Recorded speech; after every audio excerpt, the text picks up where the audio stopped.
Master, welcome back again to our channel. Panibagong araw, panibagong kabanata na naman ang pagsumasamayin natin ngayong araw na ito. At kung bago ka sa ating channel, pag-click ang subscribe button and hit the notification bell para updated kayo sa ating mga susunod na videos. So mga Master, bago natin simulan ang ating kabanata ngayong araw na ito, huwag po sana natin skip yung ads mga Master, no, dahil malaking bagay na po yan sa ating munting channel. So simulan na natin kabanata ngayong araw na ito. Let's go! Kabanata 121 hanggang 125. Kabanata 121, napakahirap ng isang payapang buhay sa lungguhit L. The moment Cosmo saw the cleaner appeared, she could not help but allow a smirk to curve her lips. Tila hindi na nakapagpigil pa ang kabilang partido at naghahanda ng kumilos. Sino ka ba? Magwala ka, huwag mong dumihan ang mga kamay ko. Malakas na sigaw niya, at kasabay nito, aksidenteng, nontog ang kamay niya sa tagapaglinis, tahimik na dinasarmahan ang sandata ng kabilang partido. Ang gayong gawa ay isang piraso ng cake para sa kanya.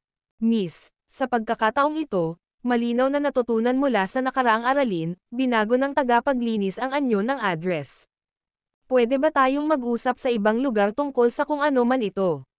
Lahat tayo ay nagtatrabaho sa iisang mall, at gusto kong humingi ng tawad sa ngalan niya.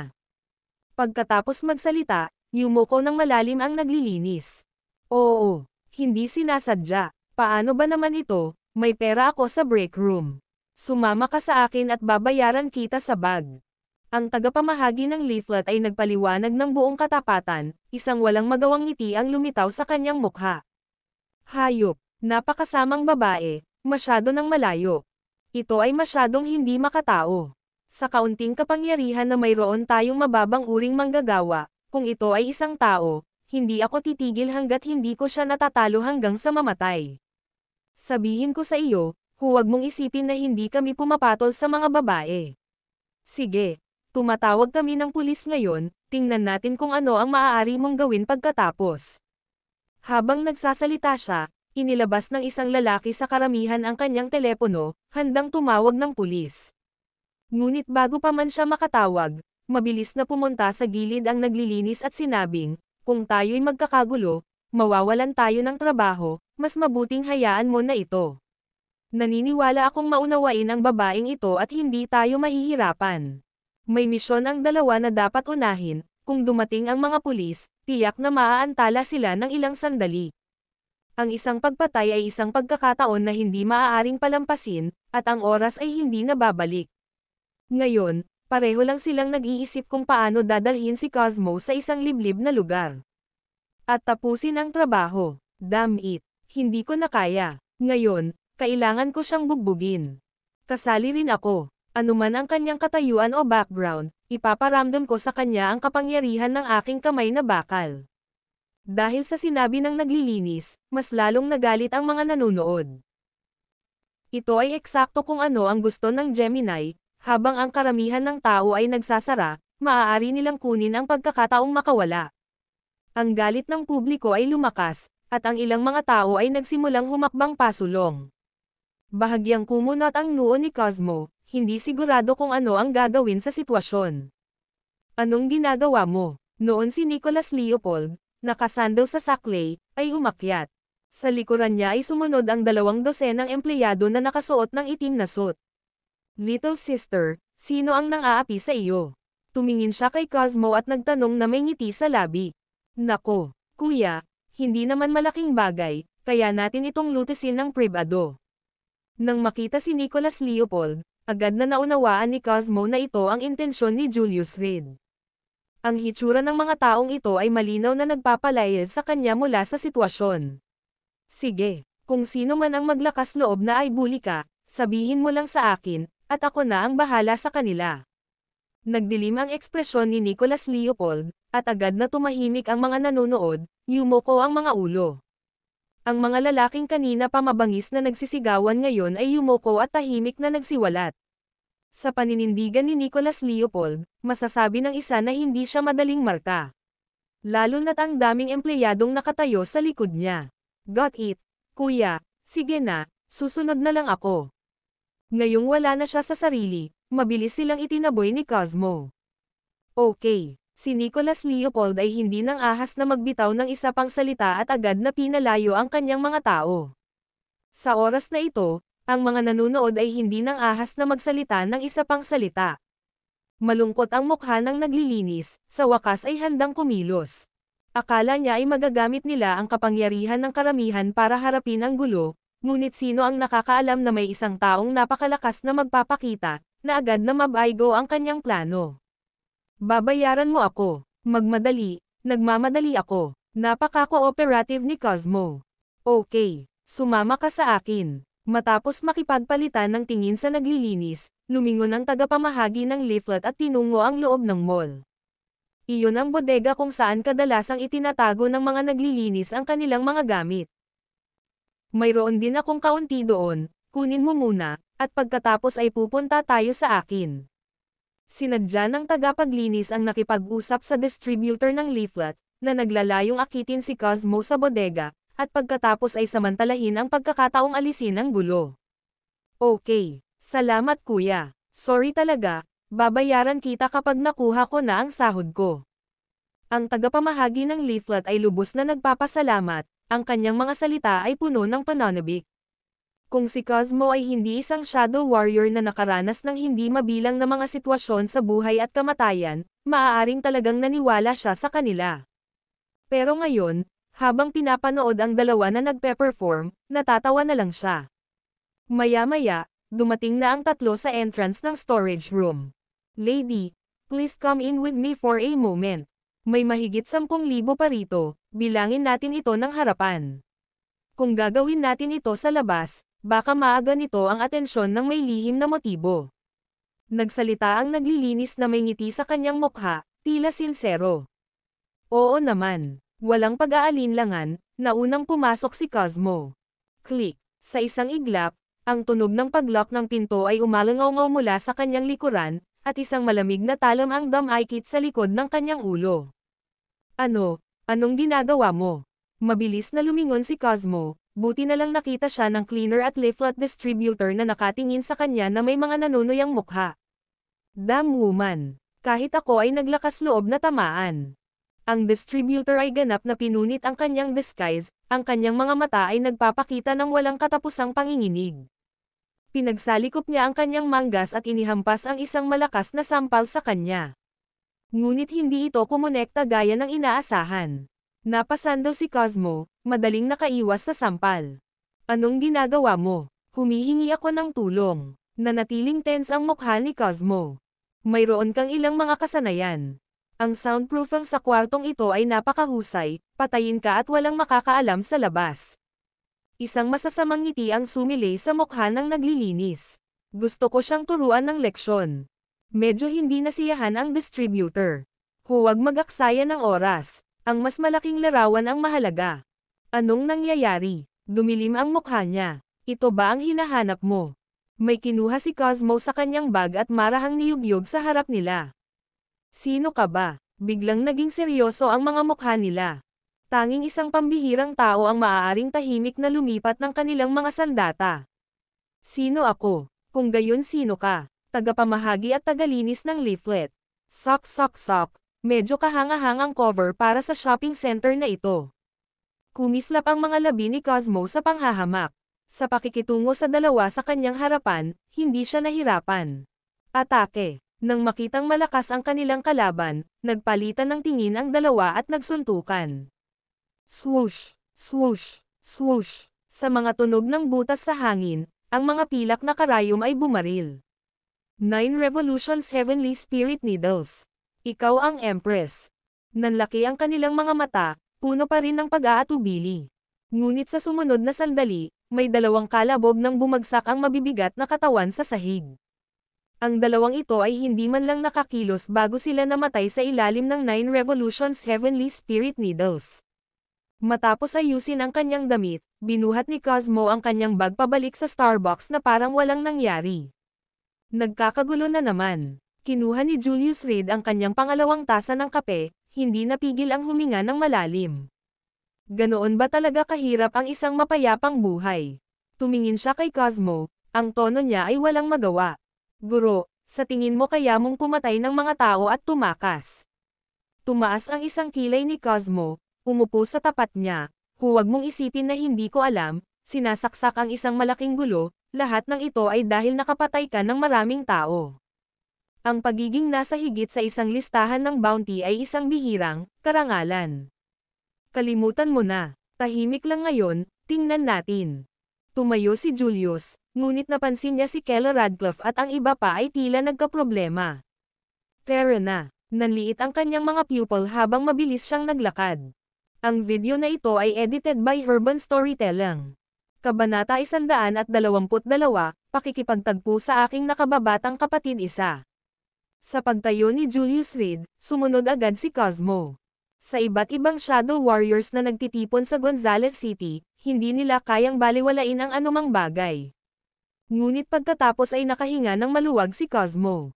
Dahil sa loob ng mall, isang lalaki at isang babae ang nagsimula ng conflict kay Keller Radcliffe at dalawang iba pa, pero buti na lang, hindi sila Shadow Warriors. Hanggat hindi ito nauugnay sa Shadow Warriors, madaling mahawakan ni Julius Reed ang mga ordinaryong tao. Sis, ikaw ang may kasalanan dito. Ilang salita lang ang sinabi ni Sullivan, kailangan ba talagang magpagod? Ngayon tingnan mo, tinakat mo si Sullivan, ano ang imumungkahi mong gawin natin dito? Si Wellington Radcliffe, na puno ng blonde na buhok, ay nakatayo sa mall habang ang isang kamay ay nasa bulsa, nakatingin kay Keller Radcliffe na may mapaglarong malisyosong ekspresyon. Habang namimili sila sa mall, biglang bumangga ang magkapatid. Si Wellington Radcliffe, na hindi nasisiyahan kay Keller Radcliffe, ay matagal nang pinunan ang kanyang kasintahan, si Ives Abbott, ng sama ng loob sa kanyang kapatid. Si Ives Abbott ay nagmula sa isang mayamang pamilya sa Five River Province. Ang kanyang tiyuhin, si Benjamin Abbott, ay isang negosyante sa Gonzales City, madalas na nakikipag-ugnayan sa lahat ng uri ng makapangyarihang tao. May mga koneksyon pa siya kay Aaron Jackson ng Gonzales City. Kaya't nang makita ni Ives Abbott si Keller Radcliffe, sinimulan niya itong kutsain at kutsain. Gustong manindigan para sa kanyang kasintahan. Mula pa noong nakaraang insidente kung saan siya nakaramdam ng hinanakit, hindi na umuwi si Wellington Radcliffe at ginugol ang lahat ng kanyang oras kasama si Ives Abbott, nang walang pag-aalaga sa pagkain o inumin. Kaya't noong nangyari ang gayong seryosong insidente sa Radcliffe family, walang ideya itong apo ng pamilya. Natural na hindi ito matitiis ni Keller Radcliffe, ngunit bago pa siya makakilos, nauna ni Lance Casey ang kanyang shrew mode at nakipagpalitan ng mga insulto kay Ives Abbott. Ang galit na si Ives Abbott, na hindi makapagtalo kay Lance Casey, ay naisip ang magpakapisikal. Ngunit hinarang lamang siya ni Keller Radcliffe sa isang madaling hakbang, at tuluyang umiyak si Ives Abbott sa mga bisig ni Wellington Radcliffe. Wellington, ikaw na mismo ang nakakita, wala akong ginawa. Itong shrew in your arms na nagsimulang magmura nang makita niya ako. Kung hindi lang kami magkapatid, gusto ko talaga siyang sampelan. Si Keller Radcliffe ay nasa isang kakilakilabot na mood. Ang lahat ng kaligayahang nadama niya sa pamimili kasama ang kanyang matalik na kaibigan ay tuluyan ng naglaho. Sino ang tinatawag mong baliw? Sinasabi ko sa iyo, kung hindi dahil sa Wellington, sisirain ko kayong dalawa. Nang tawagin siyang shrew ni Keller Radcliffe, si Ives Abbott ay agad na sumigaw pabalik, ang kanyang mga kamay ay nasa kanyang balakang. Kasabay nito, ang ilang nakaitim na bodyguard na humakbang sa likuran niya, sabay na hinubad ang kanilang sunglasses. Ang mga bodyguard ay inayos ni Benjamin Abbott, bawat isa ay bihasa. Karaniwan silang responsable sa pagprotekta kay Ives Abbott. Kung tutuusin, hindi simpleng karakter ang kanyang pamangkin, palaging nagdudulot ng gulo saan man ito magpunta. Kung walang bodyguards, tiyak na maghihirap siya. Ano ang sinusubukan mong gawin? Nag-iisip na magsimula ng away. Nagdilim ang mukha ni Keller Radcliffe. Hindi niya gustong magkaroon ng komprontasyon kay Wellington Radcliffe, total magkapatid naman sila. Pero itong kapatid niyang ito ay tila walang balak makipag-ayos sa kanya. Simula nang magkakilala sila, puno na siya ng puot. Sis, lumuhad ka at humingi ng tawad kay Sullivan, at hahayaan natin ito. Nang makita ang mga bodyguard na handang kumilos, napangiti ang mga labi ni Wellington Radcliffe. Kung matigas ang ulo mong tumanggi, wala akong magagawa. Ang mga tao ay kay Sullivan, Hindi sila nakikinig sa akin. Nagkibit-balikat siya, na parang nasa puso niya ang pinakamabuting interes nito. Bumalik sa Radcliffe family, napakaraming hinaing ang kanyang tiniis at matagal na niyang iniisip na bumalik sa Keller Radcliffe. Ngayon sa suporta ng Abbott family, mas marami siyang dahilan para ipagmalaki ang kanyang kapangyarihan. Stupid na babae, huwag mong isipin na magiging madali ako sa iyo dahil lang sa kapatid ka ni Wellington. Ngayon binibigyan kita ng pagkakataon. Kung tumanggi kang lumuhad at humingi ng tawad, naniniwala ka bang sisirain ko ang mukha mo ngayon? Habang nagsasalita siya, naglabas ng lipstick si Ives Abbott sa kanyang bag at marahang inilapat sa kanyang labi. Slot, hindi napigilan ni Lance Casey na magmura. Anong sabi mo? Lumubog ang mukha ni Ives Abbott, at nagsimulang manginig ang kamay niyang nakahawak sa lipstick. Walang sino man ang nangahas na sampin siya sa buong buhay niya. Sabi ko, slot ka. Malakas na sigaw ni Lance Casey, narinig mo ba iyon, o dapat ko bang ulitin? Slot, slot, slot. Inulit niya ang kanyang sarili ng 3 beses, halos mabaluktot ang ilong ni Ives Abbott sa galit. Ikaw, ikaw, ikaw. Si Ives Abbott ay nakaramdam lamang ng paninikip sa kanyang dibdib, sa sobrang galit para magsalita. You bitch, sino ka sa tingin mo? Naghahanap ng gulo. Mabilis na hinawakan ni Wellington Radcliffe si Ives Abbott, binyantaan si Lance Casey habang inaalaw siya, baby, huwag kang magalit, ako na ang bahala sa kanila para sa iyo. Pagkasabi nun, humakbang siya papunta kay Lance Casey, itinaas ang kamay para sampelan siya. Sampal. Pero bago pa siya makagalaw, naghatid muna ng sampal si Olayinka Davenport sa tabi niya. Ano ito? Ang lakas ng loob mong manakit ng babae. Huwag magpalinlang sa karaniwang mahinhin na hitsura ni Olayinka Davenport, kapag nagalit siya, para siyang tigre, na iniwang tuluyang nakatulala si Wellington Radcliffe. Ikaw. Bago matapos ang Wellington Radcliffe, galit na nagmura si Ives Abbott, walang silbi. Bakit mo pa sila kinakausap? Riggs, Jet, kunin mo sila. Bumaga ang kanilang mga mukha. Panipi. Hindi pa natatagalan ang kanyang mga salita ay tumanggo ang 2 bodyguard na nakatayo sa likuran niya at dumiretso patungo kay Keller Radcliffe at sa iba pa. Anong ginagawa mo? Ang mga empleyadong sumusunod sa 3 babae ay agad na humakbang para harangin ang 2 bodyguard. Kuya, ano ang sinusubukan mong gawin? Tanong nila, ikiling ang kanilang mga ulo. Magwala. Ang 2 bodyguard ay hindi nag-abala sa anumang kalabisan na salita. Paimpol nilang tinulak palayo ang 3 sa harapan nila. Sino ka sa palagay mo? Hayaan mong sabihin ko sa iyo, mga tao kami ni Master Leopold. Kung alam mo kung ano ang makakabuti para sa iyo, mawala ka na. Kung hindi, bang. Bago pa siya makatapos, sumipa si Riggs, pinalipad ang speaker ng 3 o 4 na metro ang layo. Array. Ang lalaki ay sumigaw sa sakit, sumigaw sa natitirang 2, tawagan si Master Leopold, kumuha ng ilang tao dito. Si Nicholas Leopold ay medyo makapangyarihan sa Gonzales City. Ito ay laban lamang sa mga halimaw tulad nina Aaron Jackson at Julius Reed na siya ay tila walang kapangyarihan. Laban sa iba, hindi ito masyadong malinaw. Tumigil ka dyan.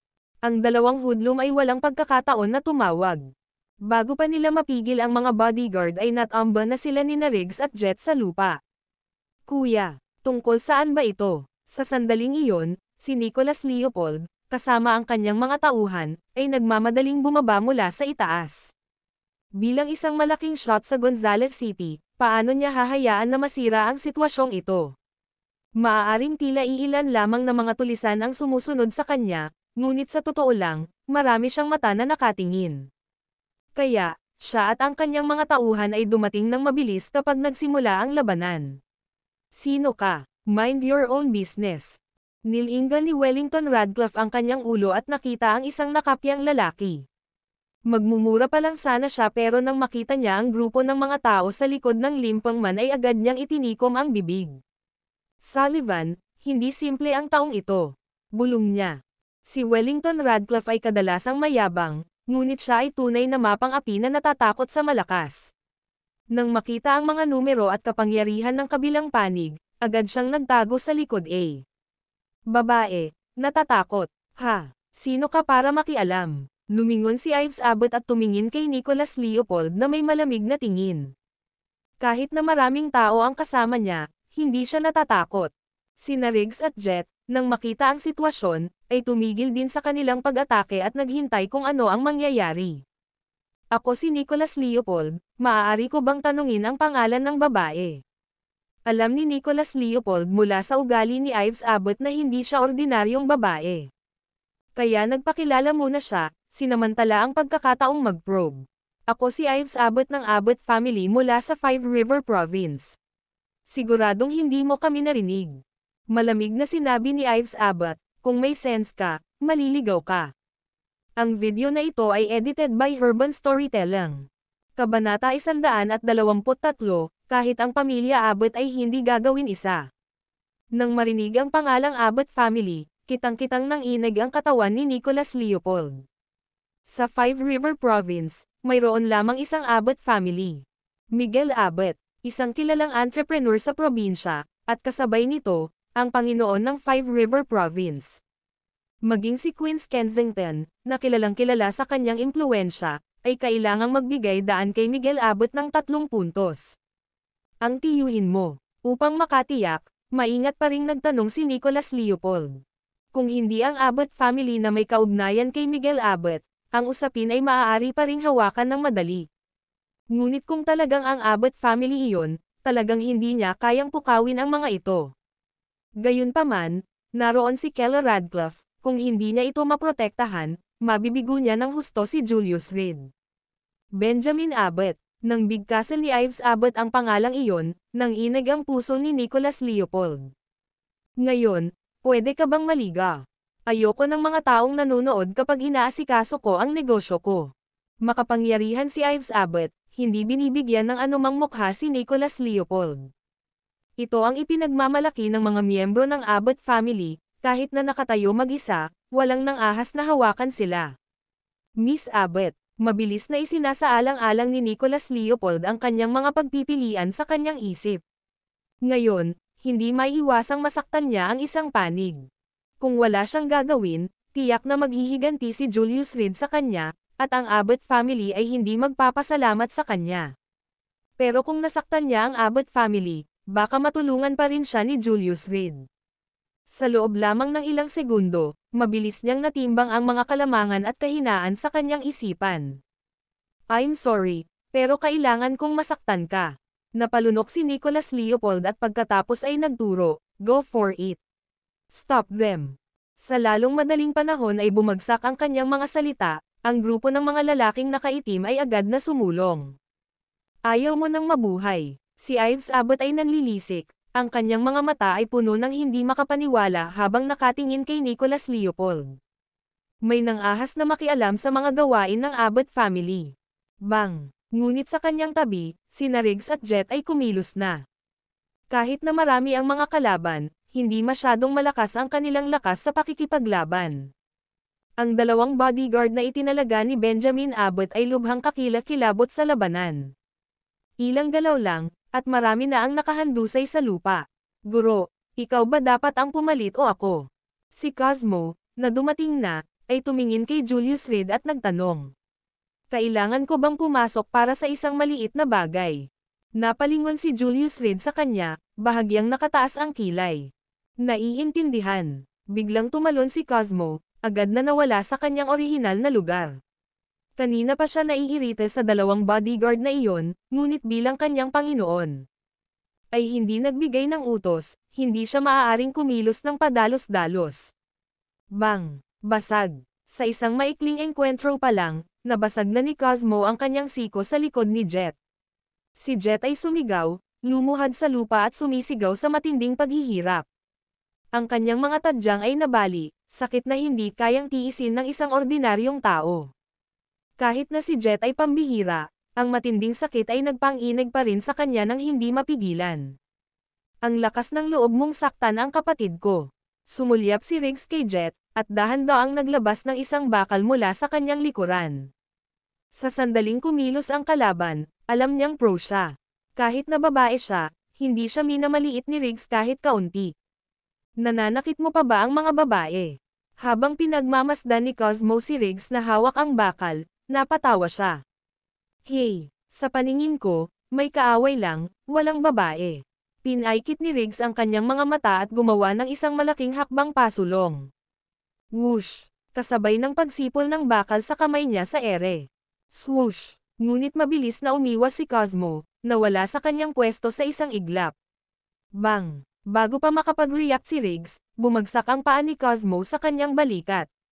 Basag. Agad na sumunod ang tunog ng mga bali ng buto. Bumagsak si Riggs sa lupa na namimilipit sa sakit, nagsimulang manginig ang kanyang katawan. Sino ka? Agad na natarante si Ives Abbott. Alam niya ang mga kakayahan ni na Riggs at Jet, halos makakalaban nila ang 10 ordinaryong lalaki ng walang isyo. Ngunit ngayon silang dalawa ay ganap na natalo, at ito ay isang napakalaking pagkatalo. Guro, ano ang dapat nating gawin sa kanya? Nakahawak sa braso si Cosmo at napalingon kay Julius Reed sa pintuan. Hindi ako pumapatol sa mga babae. Kinagat ni Julius Reed ang kanyang mga labi, dahan-daang lumakad papunta sa gilid ni Keller Radcliffe. Kuya Davenport, ako, si Nicholas Leopold, nang makitang lumitaw sina Cosmo at Julius Reed, ay agad na nakahinga ng maluwag. Kung hindi pa dumating ang dalawang ito, hindi niya talaga alam ang gagawin.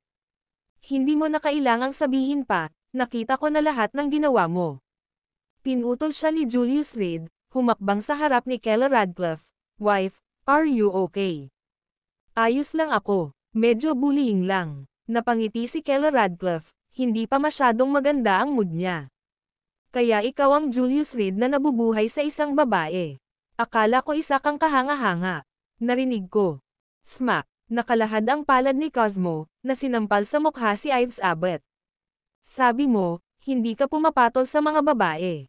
Nanlaki ang mga mata ni Abbott sa gulat, tila hindi makapaniwalang sasampalin si Cosmo. Ayoko, pero hindi ko naman sinabing ayaw niya, di ba? Tumawa si Julius Reed at umiling, bahala ka. Naiintindihan, guro. Tumanggo si Cosmo, saka tumalikod at naglakad patungo kay Ives Abbott. Siya ay maganda, ngunit hindi ito ma-appreciate ni Ives Abbott kahit anong mangyari. Huwag kang lalapit, miyembro ako ng Abbott family. Si Octavius ang aking ama, at si Benjamin Abbott ang aking tiyuhin. Ito ang unang pagkakataon sa buhay niya na nakaramdam siya ng takot. Noong nakaraan, sa sandaling ibunyag niya ang kanyang pagkakakilanlan bilang miyembro ng Abbott family, walang nang-ahas na kumilos ng hindi tama. Pero ngayon, parang hindi na gumana. O talaga, bakit hindi mo banggitin na kamag-anak mo si Uncle Abbott? Bahagyang ngumiti si Cosmo, dahan-daang nilapitan si Ives Abbott. Bata, bakit kailangan mong maging matigas ang ulo? Binabalaan kita. Huminga ng malalim si Wellington Radcliffe, magsasalita pa lang, nang siya ay sinipa at pinalipad. Bang! Bumangga siya sa glass wall ng mall, umiikot ang ulo. Sis, isa. Sa wakas ay nagsimulang umatras si Ives Abbott. Ngayon na binugbog ang kanyang bodyguard, wala na siyang paraan para makipaglaban sa kabilang partido. Ngunit hanggat maaari siyang makaalis dito, madaling makapaghiganti si Benjamin Abbott para sa kanya. Pagkatapos ng lahat, si Aaron Jackson ng Gonzales City ay kaibigan ng kanyang tiyuhin. Buntong hininga, bumantong hininga si Cosmo, hinawakan ang mukha ni Ives Abbott. Ah, masakit, bitawan mo ako. Ives Abbott, sa kanyang naislan at malambot na balat, kailan pa siya nakatagpo ng ganoong bagay. Nang umangat ang kanyang pisngi, ang sakit ay nagdulot ng pagtulo ng luha. Hindi mo man lang kayang tiisin ang sakit na ito, ngunit lumabas ka pa rito para maglakad-lakad. Walang awa si Cosmo sa dalaga, hinawakan ito sa buhok at kinaladkad sa harap ni Keller Radcliffe. Napatulala si Nicholas Leopold, miyembro ito ng Abbott family. Para mabugbog ng ganito, hayaan na lang kaya ng Abbott family. Bang! Lumuhad at humingi ng tawad dali. Naglapat ng puwersa si Cosmo, at agad na tumama ang ulo ni Ives Abbott sa mga tiles sa sahig ng mall. At si Keller Radcliffe at ang dalawa pa ay nakatayo sa harap ni Ives Abbott. Woo! Woo! Binubuli mo ako, hindi ka pa kakawalan ng tiyuhin ko. Umiyak si Ives Abbott, kailan pa siya napahiya ng sobra sa 20 taon. Ngunit walang pakialam si Cosmo, patuloy pa rin sa pagdiin sa kanyang ulo. Maghintay ka lang, patay ka. Noon lang, inalog-alog ni Wellington Radcliffe ang kanyang telepono sa kamay, minisyon si Julius Reed at ang iba pa. Naipadala ko na ang video kay Benjamin Abbott, nagdulot ka ng malaking gulo ngayon. Habang sinasamantala ang pagkakataon, nag-record siya ng maikling video at ipinadala ito kay Benjamin Abbott. Fine. Ito ay nagiging mas kawili-wili. Ngumiti si Julius Reed, tumanggo ang ulo at itinuro si Wellington Radcliffe. Kunin mo siya, lumuhad ka rito, hanggang sa dumating si Benjamin Abbott. Julius Reed, nabaliw ka na. Nang marinig ito, agad na nakaramdam ng takot si Wellington Radcliffe sa loob niya.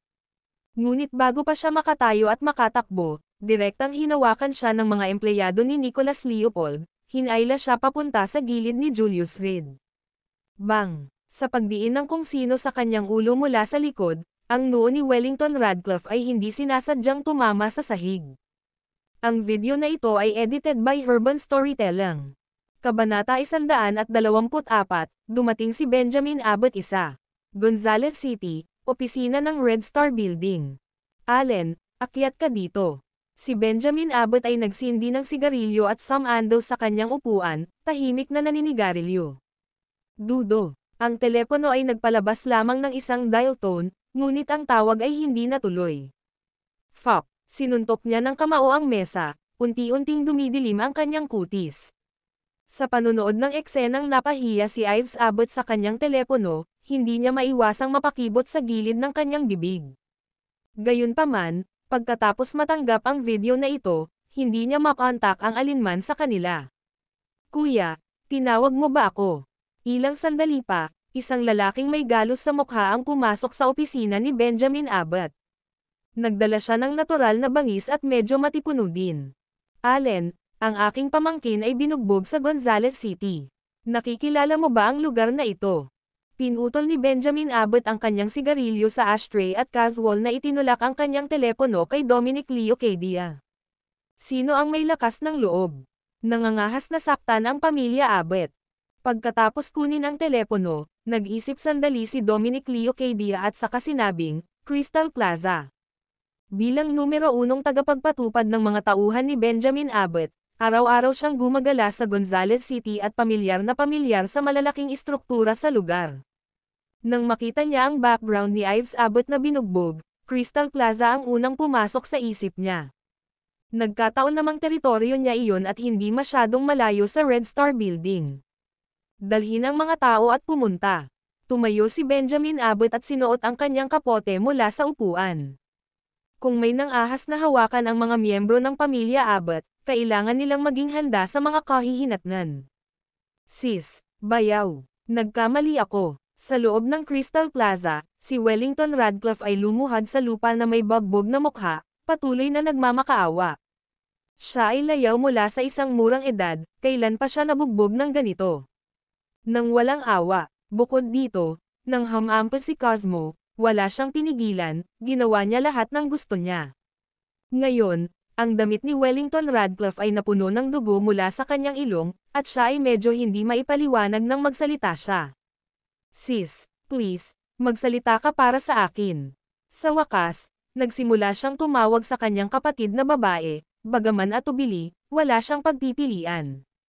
Kakatwa, mula nang dumalo si Julius Reed sa birthday celebration ng matanda noong huling pagkakataon, para na itong nag-transform sa ibang tao. Ibinuhos niya ang dati niyang walang kwentang katauhan at naging mas paninindigan. Dati, hindi siya gumaganti kahit inaalipusta o sinaktan. Ngunit ngayon, halos hindi siya nakaligtas sa kamatayan dahil sa pagbigkas ng isang salita. Hintayin niyo akong lahat. Tinakpan ni Ives Abbott ang kanyang namamagang mukha at sumigaw, ipaparamdam ko sa iyo na patay ka na. Kailan pa siya napahiya ng ganito? Ang kanyang mga pisngi ay sinampal hanggang sa mamaga, at ang kanyang maselang balat ay may mga bakas pa ng dugong tumutulo. Nagpadala ka pa ba ng mensahe kay Tito? Habang umiiyak, tumingin si Ives Abbott kay Wellington Radcliffe. Hanggat alam ni Benjamin Abbott ang kanyang sitwasyon, tiyak na pupunta siya sa mga tao. Ipinadala ko ito. Ipinadala ko ito. Umangat ang ulo ni Wellington Radcliffe na parang kalakay. Dahil nakasama niya si Ives Abbott sa loob ng ilang araw, natural na alam niya ang lawak ng kalupitan ni Benjamin Abbott. Sa impluwensya ng pamilya Abbott sa Five River Province, nakipag-usap pa nga si Benjamin Abbott kay Aaron Jackson. Sa isang makapangyarihang tiyuhin, si Ives Abbott ay nangahas na maging walang hiya sa Gonzales City. Oh, tumatawag ng reinforcements, tayo ba? Tiningnan ni Cosmo ang mukha ni Ives Abbott na may bahid ng luha at, nang walang awa, sinampal siya ng malakas sa mukha. Sampal. Sabi nila, hindi dapat pahirapan ng mga babae ang buhay ng isa't isa. Ngunit sa sandaling iyon, hindi siya nagpakita ng awa. Wow! Sa wakas, si Ives Abbott, sa bingit ng pagkasira, ay nagsimulang humikbi ng hindi mapigilan mula sa sampal. Sino ang nangahas na hawakan ang mga miyembro ng pamilya ko sa Abbott? Sa sandaling iyon, umalangaw-ngaw ang sunod-sunod na mga yabag sa buong Crystal Square. Napuno ang elevator ng mga tao, na patuloy na naglalakad papunta dito. Nangunguna sa grupo ang dalawang lalaking nakasuot ng salaming pang-araw, ang isa ay nakasando, at ang isa ay naka-trench coat. Tito, nang makita ang mga bagong dating, tuwang-tuwa si Ives Abbott. Ngunit bago pa siya makalapit sa kanila, sinampal siya ni Cosmo ng isang sampal, na nagpabagsak sa batang miss ng Abbott family. Ives, kumunot ang noo ni Benjamin Abbott at agad na hinubad ang kanyang sunglass, binilisan ang takbo. Nang makalapit siya at makitang puno ng dugo ang mukha ni Ives Abbott, para siyang galit na galit nun. Ikaw, naghahanap ng kamatayan. Sa sandaling ito, si Dominic Leo Cadia, na nasa tabi ni Benjamin Abbott, ay nakataas ang isang kilay at hinarap ang grupo ng mga lalaking nakaitim. Boss Leopold, ano ang ibig sabihin nito? Dahil nasangkot siya sa Gonzales City, natural niyang kilala ang magkapatid na Leopold. Sa katunayan, sila ay nagkaroon ng isang medyo disenteng relasyon ng pribado. Ang Red Star Group ay nasa mga materyales sa gusali, habang ang magkapatid na Leopold ay nasa real estate. Paminsan-minsan, nagkaroon pa sila ng negosyo. Sa ganitong paraan, napansin din ni Benjamin Abbott si Nicholas Leopold na nakatayo sa gilid. Young Leopold, anong ginagawa mo dito? Kakaiba ang presensya ni Nicholas Leopold, hindi maiwasang maghinala sa kanya. Tito, kasabwat silang lahat. Bago pa maibuka ni Nicholas Leopold ang kanyang bibig para magpaliwanag, sumigaw ng malakas si Ives Abbott. Sa kanyang sigaw, agad na nagdilim ang ekspresyon ni Benjamin Abbott. Allen, iligtas mo. Pagkasabi nito, nilingan ni Benjamin Abbott si Nicholas Leopold at, na may malamig na ngiti, sinabi, Young Leopold, palagi kitang tinatrato ng patas. Ano ang kahulugan nito ngayon, para guluhin ang aking Abbott family? Hindi pa man siya nakapagsalita ay agad siyang hinabol ng mga enforcer ng Red Star Group, mabilis na nakipagkompetensya kay Nicholas Leopold. Ngunit hindi rin dapat maliitin ang mga tauhan ni Nicholas Leopold. Nang makita ang agresibong diskarte ng Red Star Group, mabilis silang nagtipon sa kanilang amo. Ang tensyon ay tumataas. Abbott, wala itong kinalaman sa akin. Iminuwestra ni Nicholas Leopold ang kanyang mga tauhan na umatras. Bago ang kanilang pagbagsak, ang magkapatid na Leopold ay walang kapantay para sa Abbott family, lalo pa ngayong sila ay kahabag-habag tulad ng mga ligaw na aso. Kahit na maaari niyang panindigan si Benjamin Abbott sa sandaling ito, sa sandaling umalis sila sa Crystal Square, ang dalawang lalaki ay hindi kahit nasa parehong liga. Ang impluwensya ng Abbott family sa Five River Province ay halos kapantay ng impluwensya ni Cesar Pendleton at bahagyang mas mababa sa Stanislaus Potter. Walang kinalaman dito. Kung gayon bakit ka nandito, at bakit sasabihin ni Ives na magkasama kayo? Habang nagsasalita si Benjamin Abbott, mas lumalakas ang kanyang boses. Sa wakas, halos umuungal siya sa kanyang tanong, sino ang nagsabi sa iyo na gawin ito? Sa mga tao dito, si Nicholas Leopold lang ang nakilala niya. Meaning, dapat si Nicholas Leopold ang nagsulsul nito. Ngunit kung sino ang eksaktong humila ng mga string, si Benjamin Abbott ay walang ideya. Sinabi ko sa kanya na gawin ito. Kung may problema ka, lumapit ka sa akin. Biglang nagsalita si Julius Reed sa gilid. Anuman ang pakikitungo ni Nicholas Leopold sa Abbott family, kung tatayo siya at hahayaang umatake si Benjamin Abbott, tiyak na masisiraan ng loob ang marami. Ikaw, empleyado ka ba ni Nicholas Leopold? Lumingon si Benjamin Abbott at pinasadahan ng tingin si Julius Reed ngunit hindi niya ito nakilala. Kilala niya ang lahat ng maimpluwensyang tao sa parehong Five River Province at Gonzales City. Ang gayong hindi pamilyar na mukha ay malamang na isang hindi gaanong kahalagahan. Nang marinig ito, halos natakot si Nicholas Leopold sa kanyang talino. Napakalinaw niya kung sino si Julius Reed. Ang pagiging empleyado niya ay isang labis na pananalita, ngunit tinukoy ni Benjamin Abbott si Julius Reed bilang kanyang empleyado. Hindi naman, ngunit ininsulto ni Ives Abbott ang aking asawa, kaya karapat-dapat siyang parusahan, sabi ni Julius Reed, mga kamay sa bulsa, na nagpapalabas pa rin ng katahimikan. Alam na alam niya ang Abbott family. Nagkataon lang na hindi niya inaasahang makakasagasa sila ng ganoon kaga. Sige, anak, hahayaan kitang malaman kung paano baybayin ang kamatayan. Ngumisi si Benjamin Abbott at may pasulong na kilos na nagutos, mga kapatid, patayin mo siya para sa akin. Ang video na ito ay edited by Urban Storytelling. Kabanata 125, Paghingi ng tulong kay Aaron Jackson sa Lungguhit L. Bago pa makakilos si Benjamin Abbott, naglakad na si Dominic Leo Cadia papunta kay Ives Abbott. Hindi man lang siya nag-abalang sumulyap kay Cosmo, handang kunin ang tao. Whoosh! Isang ihip ng hangin ang lumapit, at si Dominic ay halos kusang umiwas pa atras. Kasabay nito, ang kanyang mga nerbiyos ay humigpit sa sukdulan. Dinampot ng stiletto ang katawan niya at muntik na siyang masipa sa mukha. Malapit na iyon. Pinakatatag ni Dominic ang sarili, tinitigan si Cosmo. Ito ang unang pagkakataon na tretuhin niya ang isang kaaway ng may ganoong pag-iingat. Ang dahilan kung bakit siya naging kanang kamay ni Benjamin Abbott ay ang kanyang napakalakas na individual na kakayahan. Minsan ay isang shadow warrior, nagretiro na siya sa mundo ng mga martial artist ilang taon na ang nakararaan upang sumali kay Benjamin Abbott. Kung ibang tao, malamang nabali na ang sipa na iyon ni Cosmo sa dalawang tadyang. Ngunit ngayon, si Dominic, bagamat hindi komportable, ay nakaiwas sa welga. Boss, may kasanayan ang kalaban. Matapos sukatin ang lakas ng kalaban, itinaas ni Dominic ang kanang kamay, at agad na tumayo sa likuran niya ang mga empleyado ng Red Star Group. Sa loob ng grupo, bukod kay Benjamin Abbott, siya ang pinakamaimpluwensyang. Allen, isang canwasser, nang makitang maingat ang kanyang pangunahing puwersa, hindi napigilan ni Mr. Abbott na magsalita. Alam niya ang tungkol sa pagkakakilanlan ni Dominic at ang kanyang walang hirap na pangangibabaw sa mga tipikal na pagsalakay para sa mga ari-arian, kung saan natural na dinaig ng kanyang lakas ang oposisyon. Ngunit ngayon, sa pagkumpas ni Dominic na huminto, nagsimulang magnilay-nilay si Mr. Abbott. Kanina lang din niya napansin ang sipa ni Cosmo. Kahit na nakita niyang malakas ito, mukhang hindi ito mas malakas kaysa kay Dominic. Isang retiradong shadow warrior, na nakaranas ng hindi mabilang na sitwasyon sa buhay at kamatayan.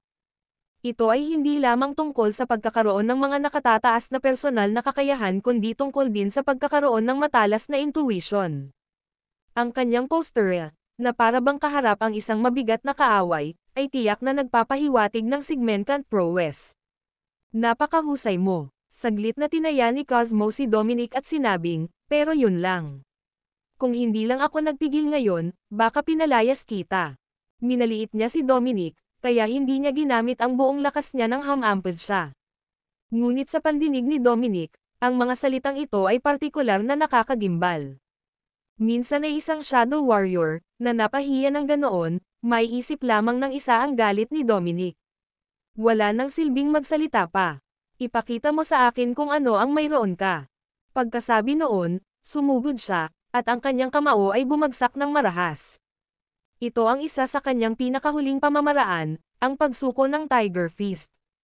Kahit na ang pamamaraan ay mukhang simple, ang kapangyarihan nito ay kahanga-hanga. Sa kanyang mga naunang taon bilang underground shadow warrior, si Dominic ay naging maswerte na natutunan ang cultivation technique na ito, na may malaking kahalagahan sa kanyang mga sumunod na laban. Sa pagharap sa mabigat at malakas na hampas, hindi umiwas si Cosmo bagkus ay agad itong sinalubong, tinapik ang isang kamay sa palso ni Dominic at binasag ang isa pa sa kanyang braso.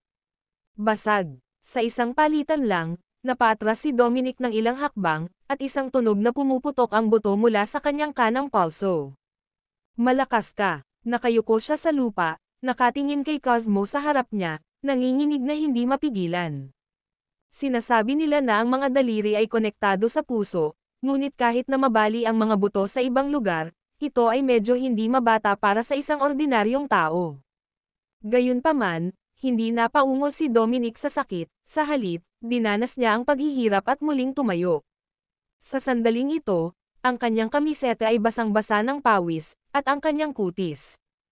Pati labi niya, namutla na. Allen, kumunat ang noo ni Mr. Abbott, pakiramdam na nagiging komplikado na ang sitwasyon. Walang problema, umiling si Dominic at muling naglakad patungo sa Cosmo. Ayaw niyang maniwala na hindi niya kayang talunin ang isang babae. Hindi rin siya naniniwala na maaaring mayroong isang kakilakilabot na eksperto sa Gonzales City.